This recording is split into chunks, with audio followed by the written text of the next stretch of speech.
नमस्कार, मैं हूँ डॉक्टर अजय भांबी और आज हम बात करने जा रहे हैं राहु और वृश्चिक या स्कॉर्पियो राशि। इस वार्ता के दौरान हम ये बताएंगे कि राहु का वृश्चिक राशि और उसके नक्षत्रों के साथ कैसा तालमेल रहता है। पिछले बहुत सारे हमारे एपिसोड्स में हमने राहु का महत्व, राशि और उस राशि में स्थित नक्षत्रों के साथ कैसा रहता है, इस पर हमने विशेष जोर दिया है।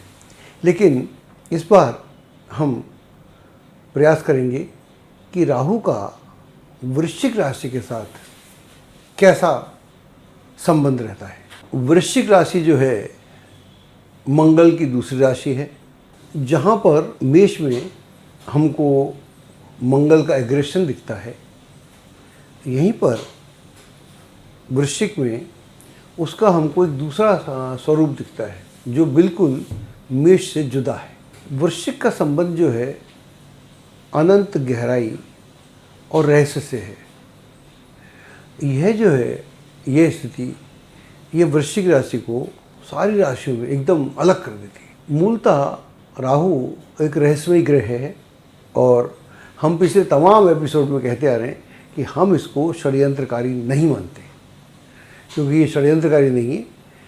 हाँ, ये रहस्यमय ग्रह है, विस्मयकारी है, इसका कार्य करने का अपना तरीका है, लेकिन ये षड्यंत्र नहीं करता है, मैं ऐसा बोलता हूँ। वृश्चिक राशि जो है उसकी कल्पना हम एक बहुत बड़े जलाशय से कर सकते हैं, जो समुद्र तो कदापि नहीं है, लेकिन दुनिया की तमाम नदियों से बड़ा और गहरा है।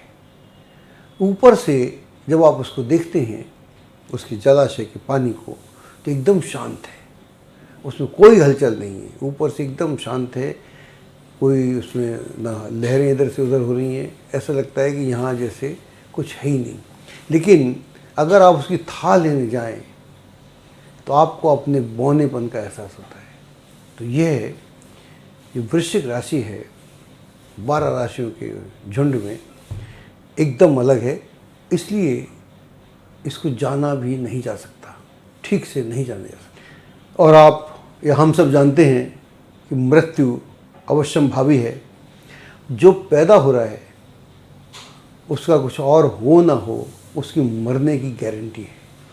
इसलिए यह जो अष्टम हाउस है या वृश्चिक राशि है, ये और मिस्टीरियस हो जाती है कि यहाँ एक चीज़ तय है और जगह तो कुछ तय है नहीं, और वो कैसे होगी, कब होगी, कहाँ होगी, यह कोई नहीं जानता, लेकिन होगी ये तय है। अष्टम भाव को समझने के लिए एक कहानी है कथा उपनिषद की, जहाँ पर एक नचिकेता है और यमराज है, ये दो पात्र हैं। नचिकेता 10-12 साल का बच्चा है और उसके जो पिता हैं गौतम ऋषि, वो किसी कार्यक्रम के उपलक्ष्य में गायों का दान कर रहे हैं, और लोगों को जो वहाँ उनके पास लेने आ रहे हैं उनको गाय दान में दे रहे हैं। लेकिन नचिकेता वहाँ देखता है तो वो समझता है कि ये जो मेरे पिता दान दे रहे हैं, ये गाय तो बूढ़ी हैं या दूध नहीं देती हैं, तो इनके दान का क्या फ़ायदा। तो पिता को रोकता है कि आप कैसा दान कर रहे हैं, ये कैसा दान हुआ। तो कहते तू चुप रहे, तू नहीं बोलेगा। 1-2 बार बोलते हैं, बोले ऐसा है तो फिर ऐसे दान दे रहे हो तो मुझे किसको दोगे, मेरे को किसको दान करोगे। वो तुझे मैं यमराज को दान करूँगा। जा कर दिया दान। नचिकेता गौतम ऋषि का पुत्र है। उसी समय वो तो अपना कार्यक्रम में बिजी हैं, ये चला जाता है यमराज के घर या उसके दरबार या जो भी कहें, या यमराज रहते हैं वहाँ चले जाता है। यमराज किसी कार्यक्रम से गए हुए हैं वहाँ पर, अपने घर में नहीं है। तो नचिकेता वहाँ पर उनकी ड्यूटी पे 3 दिन तक भूखा प्यासा पड़ा रहता है, कुछ ना खाता है ना पीता है। कुछ लोगों ने अंदर से उसके कर्मचारी बोलते भी हैं कुछ चाहिए क्या नहीं चाहिए। जब यमराज वापस आता है तो दिखता है कि छोटा सा बालक पड़ा हुआ है। वो समझ जाता है कि क्यों आया, तो बोलता है कि चलो पहले तुम कुछ खा पी लो, बातचीत करते हैं और फिर मैं जानना चाहता हूँ तुम क्यों आए, तुम 3 दिन से भूखे हो, मैं था नहीं, आई एम वेरी सॉरी, ऐसा बोलता है। मुझे अफसोस है कि छोटा बालक मेरे दरवाजे पे आके भूखा रहा, तो इसका कसूर मेरा ही है, मैं होता तो व्यवस्था कर देता। अब इस एवज में मैं तुम्हें 3 वरदान दूंगा, तुम बताओ क्या वरदान मांगना चाहते हो। डायलॉग बहुत लंबा है, मैं बहुत कहानी शॉर्ट कर रहा हूँ। तो पहला वरदान वो मांगता है, मेरे पिता मुझसे रुष्ट हैं, इस कारण से मैं तो चला आया, उनका मन खिन्न होगा, तो आप ऐसा करें उनका मन शांत हो जाए, ऐसा करें। तो वो बोलते हैं तथास्तु। दूसरा वरदान नचिकेता बोलता है कि मुझे ये बताओ कि कितने लोक होते हैं, उन लोकों में क्या होता है, स्वर्गलोक क्या है, ये लोक क्या है। तो यमराज अपने वचनानुसार दो उसका बताता है। फिर तीसरा बोलता है, तो यहाँ यमराज भी चौंक जाता है कि मृत्यु क्या है, क्यों होती है, मृत्यु के बाद आदमी कहाँ जाता है। तो बड़ा लंबा डायलॉग है। तो वहाँ पर तो वो शॉर्ट में यमराज जी बोलता है कि अपने कर्मों से हम तय करते हैं, हमारे जो जन्म होता है वो हमारा कर्म डिसाइड करते हैं। तो उनका लिखा जोखा है, जिससे पार जाता है तो अलग बात है, उस पर कहानी में नहीं जा रहा। लेकिन यमराज और मृत्यु और नचिकेता, इसलिए कि इस घर को, 8th हाउस को या स्कॉर्पियो खास तौर से जाना नहीं जा सकता। नचिकेता जाना तो नचिकेता जाना, और यमराज ने नहीं बताया तो उसको भी कोई स्पष्ट नहीं है, वो बड़ा गहरा मामला है, वो ध्यान की स्थिति है। लेकिन इसलिए अष्टम भाव ये वो सब बताता है। मृत्यु जो होगी उस रहस्य को कोई जानता नहीं, मर हर कोई जाता है। तो दूसरा, इसलिए ये घर जो है अष्टम भाव या स्कॉर्पियो वृश्चिक, इसलिए महत्वपूर्ण हो जाता है कि ये कितना इसमें रहस्य है कि यमराज खुद बता नहीं पा रहा, ये सबको मार रहा है वो, हम क्या समझेंगे। अष्टम भाव का जो दूसरा गहरा अर्थ है वो है दबी हुई सेक्सुअलिटी, काम वासना जो दबी हुई होती है। अगर कोई व्यक्ति अपनी सेक्स एनर्जी को डाइवर्ट कर ले, कुंडलिनी शक्ति में परिणित कर ले, तो वो पूरे जीवन के रहस्यों से को जान जाता है, उनसे मुक्त हो जाता है और एक नए तरह का जीवन उसका शुरू हो जाता है। वरना प्रत्येक आदमी में, चाहे बूढ़ा हो जाए, उसकी एनर्जी शांत हो जाए, एनर्जी कम हो जाए, तब भी उसके दिलो दिमाग पर कहीं ना कहीं इसका प्रकोप बना ही रहता है। तो ये वो तो दूसरा सेक्स का जो दबा हुआ एंगल है वो भी इस घर से बहुत गहरे से जुड़ा हुआ है। मृत्यु और सेक्स के बीच में जो बीच का एरिया है वहाँ पर तंत्र है, वहाँ मंत्र है, वहाँ ज्योतिष है, वहाँ रहस्य है, वहाँ जन्मों का जो पूरा गणित है वहाँ समाया हुआ है। तो अगर उसको इन दोनों को ना जान पाए तो भीतर के एरिए में, तो इस एरिए में भी आदमी अज्ञात के क्षेत्र में बहुत कुछ ज्ञात कर सकता है। तो ये स्कॉर्पियो राशि, जैसा कि हम बोलते आ रहे हैं कि राहु एक बहुत ही गहन रहस्यमय ग्रह है, और वृश्चिक राशि जो है उसका जो रहस्य है वो अपार है। तो यहाँ पर राहु आकर वृश्चिक राशि में और राशियों में जाकर वो नक्षत्रों से तालमेल बैठाता है। यहाँ बैठाता है, लेकिन उससे पहले वो राशि से तालमेल बैठाता है, क्योंकि यह जो राशि है वो रहस्यमय राशि है और राहु खुद रहस्यमयी है। तो वो यहाँ आकर अपना रहस्य भूल जाता है, स्कॉर्पियो के रहस्य को जानने का प्रयास करता है। स्कॉर्पियो का क्या रहस्य है उसको जानूं, तो वो अपनी बेसुध में या खुद ही कि मैं जानूं पहले, क्योंकि राहु का अर्थ है कि रहस्य को जानना। कोई भी रहस्य हो, होने वाला हो या हुआ हो या होगा, उसके बारे में उसका कॉन्सेप्ट बड़ा क्लियर होना चाहिए। और राहु कब उजागर करेगा ये उसकी अपनी मर्ज़ी पर डिपेंड करता है। लेकिन वृश्चिक राशि में आके, स्कॉर्पियो में आके वो अपनी भूल जाता है। वो कहता है पहले इसको जानूं, मैं तो अपना जानता ही हूँ। और मेरी ज़िंदगी का एक उसूल रहा है, मैं ऐसे सीखता हूँ, अगर मैं किसी से मिलता हूँ तो मैं उसकी बात सुनता हूँ, मैं अपने बारे में नहीं बताता उसको, उसकी सुनता हूँ, क्योंकि उसका कारण बड़ा सिंपल है। जो मैं जानता हूँ वो तो मैं जानता ही हूँ, लेकिन जो सामने वाला जानता है उसका तो सुन लिया जाए। तो ये राहु वहाँ एग्जैक्टली वही करता है। वो करता है कि इस राशि को समझूं कि जो अनंत है, गहराई में चली जा रही है, और यहाँ मृत्यु भी है, यहाँ सेक्स भी है, सब दबा हुआ है, कुंडलिनी शक्ति भी है, और मेरे से इसका बड़ा संबंध है।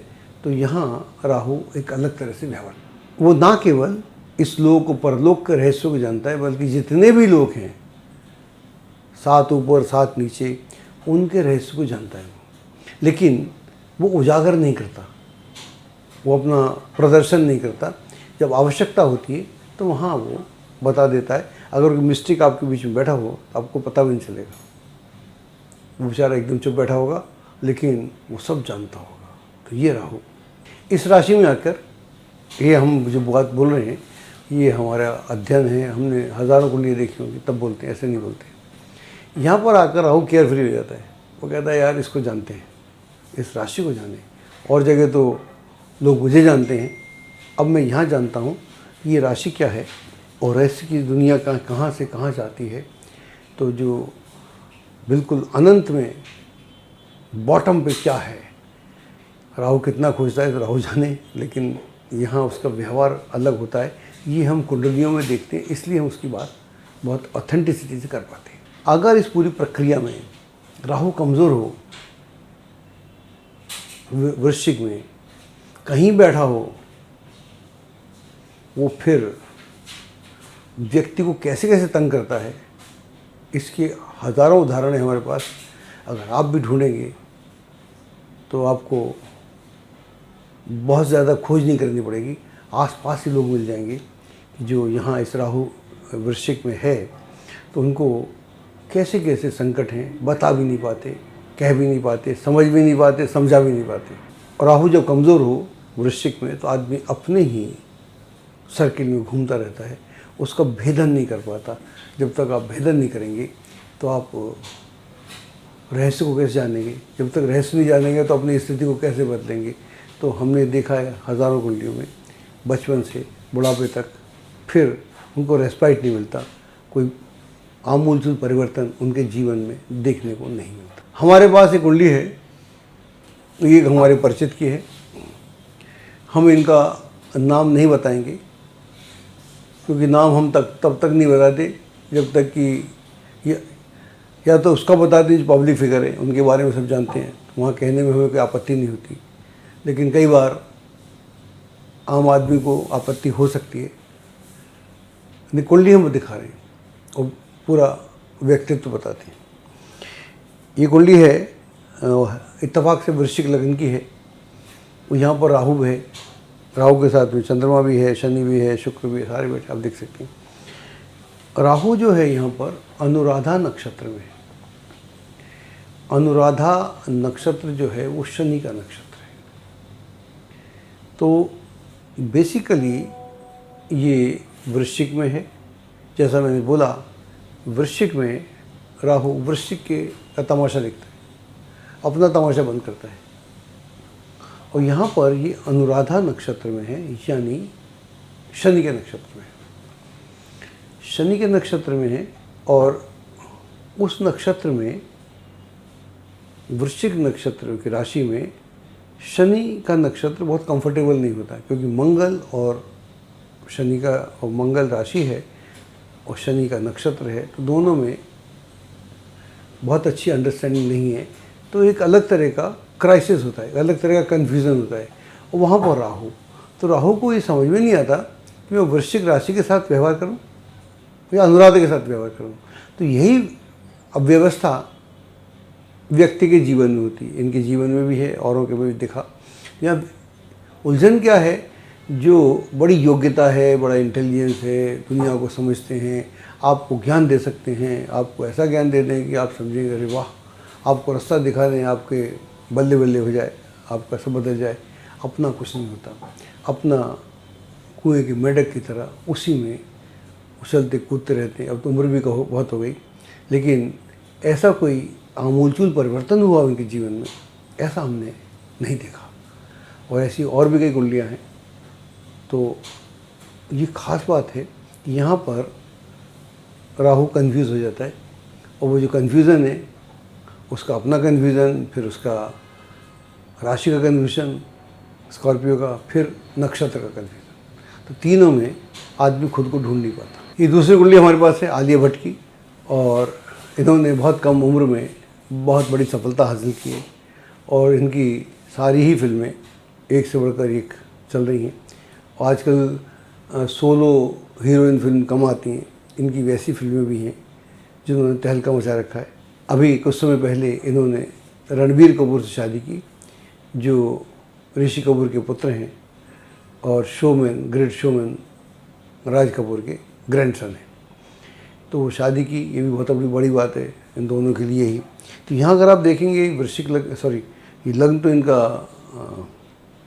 इनका लग्न एक्वेरियस है, कुंभ है, और इनका जो राहु है वो 10th हाउस में है, वृश्चिक में है, वो ज्येष्ठा में है। अब यहाँ पर इक्वेशन बदल गया। इक्वेशन क्या बदला, मैं कुंडली का एनालिसिस नहीं कर रहा हूँ, सिर्फ राहु बता रहा हूँ। ज्येष्ठा में जब राहु होगा तो वो बुध जैसा हो जाएगा, शनि में कंफ्यूज होगा, लेकिन बुध के साथ तो उसका मेल खा गया। अब यहाँ पर मंगल गौण हो गया, मंगल की राशि गौण हो गई, तो वो गुरु के नक्षत्र में होगा इस राशि में, ना शनि के नक्षत्र में होगा। ज्येष्ठा में इसलिए हो जाएगा कि बुध का नक्षत्र है और राहु बुध के साथ एकदम मित्रवत है, क्योंकि राहु के पास में रहस्य का पिटारा है, बुध के पास में दुनिया का पिटारा है। वो दुनिया के दिमाग को समझता है, ये रहस्य की दुनिया को समझता है। तो दोनों जब मिल जाएंगे, अगर आप इनकी एक्टिंग देखें तो मेरे को लगता है 1 डेकेड नहीं हुआ इनको, 10 साल भी नहीं हुए, और उसमें ये टॉप की हीरोइंस में चल रही हैं, तो ये मजाक नहीं होता। फिल्मी लाइन में ये भले महेश भट्ट की बेटी हैं, लेकिन पिता के नाम से या माँ के नाम से आदमी नहीं चलता, उसको अपना प्रदर्शन करना पड़ता है और अपनी धाक जमानी पड़ती है। इनकी अपनी धाक है, ये ख़ास बात है। तो राहु कैसे व्यवहार करता है नक्षत्रों के साथ, हमारा विषय यह है। लेकिन वृश्चिक एक ऐसी राशि है जो हमको बचपन से फैसिनेट करती है, और उसका सारी राशि एक तरफ, वृश्चिक एक तरफ, और इसको इंटरप्रेट करना बड़ा मुश्किल होता है। तो हम कोशिश करते हैं कि इस प्रोग्राम को एक नए तरीके से पेश किया जाए। राहु क्या है और नक्षत्रों के साथ उसका क्या संबंध है, और यहाँ राशि के साथ जो विशेष संबंध था उसकी हमने बात की। एस्ट्रोलॉजी की सटीक जानकारी के लिए विश्वविख्यात एस्ट्रोलॉजर अजय भांबी के YouTube चैनल ABC चैनल को सब्सक्राइब, लाइक और शेयर करें। लेटेस्ट अपडेट के लिए बेल के बटन पर जरूर क्लिक करें।